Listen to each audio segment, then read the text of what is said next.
Bonjour. Prenons quelques instants pour regarder comment on peut rédiger un texte et par la suite le publier dans le blog ou encore sur notre site Internet. Dans un premier temps, il faut rédiger le texte dans un traitement de texte. Ça va être plus pratique et plus facile à faire. Ensuite, il faut le corriger. Donc, on va corriger le texte qui est dans le traitement de texte. Une fois notre texte corrigé et une fois qu'on est satisfait de notre texte, on le prend et on l'envoie dans le WordPress, ce dont on a vu à la dernière rencontre, l'application qui nous sert à gérer notre site Internet. On a simplement à faire un copier-coller du texte dans le traitement de texte. Regardons maintenant comment on le fait en vrai. Donc,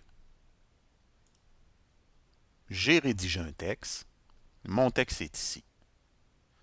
En fait, c'est un texte qu'on utilise en infographie. Souvent, c'est ce qu'on appelle un faux texte, donc c'est juste pour voir si ça fonctionne.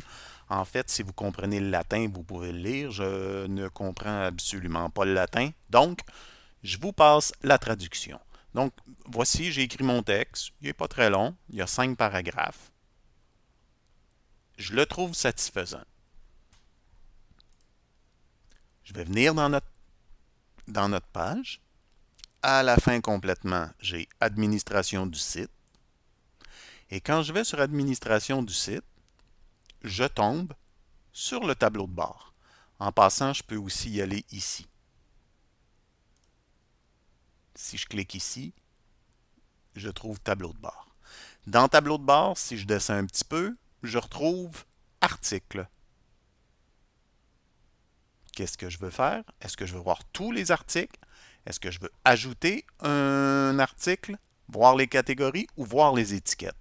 En fait, je veux ajouter un texte. Voilà. Donc, saisissez votre titre ici. Alors, je vais revenir. Je vais prendre mon titre, un copier-coller pour ça. Après, je vais venir ici et je vais saisir mon texte au complet. CTRL-C pour le copier. CTRL-V pour le coller. Maintenant, mon texte, c'est ça. Je peux le mettre en forme. Si je veux que les citations ici apparaissent alignées à droite, alignées à gauche ou centrées, pour ma part, je pense qu'on peut les aligner à gauche.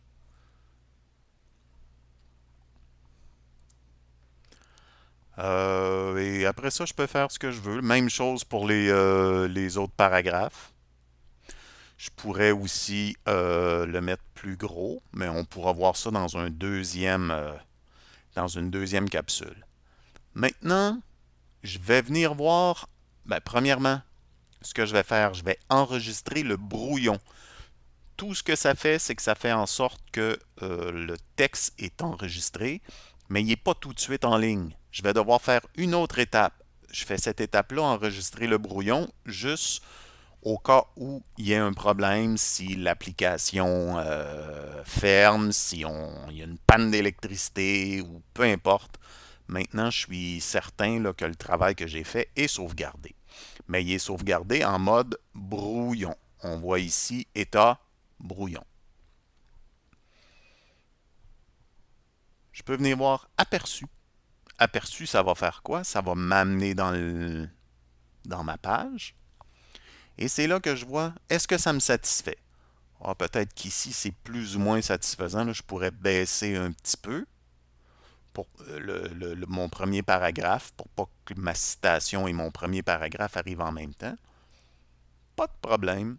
J'arrive ici et je fais simplement descendre comme ça. Je réenregistre pour que mes modifications soient effectives, soient fonctionnelles. Je reviens à aperçu. Je vais voir ici. Ah, c'est déjà beaucoup mieux. Voilà. Voilà ce qu'il y en est. Et pour le publier, maintenant, ce que je fais, je viens cliquer sur le bouton Publier.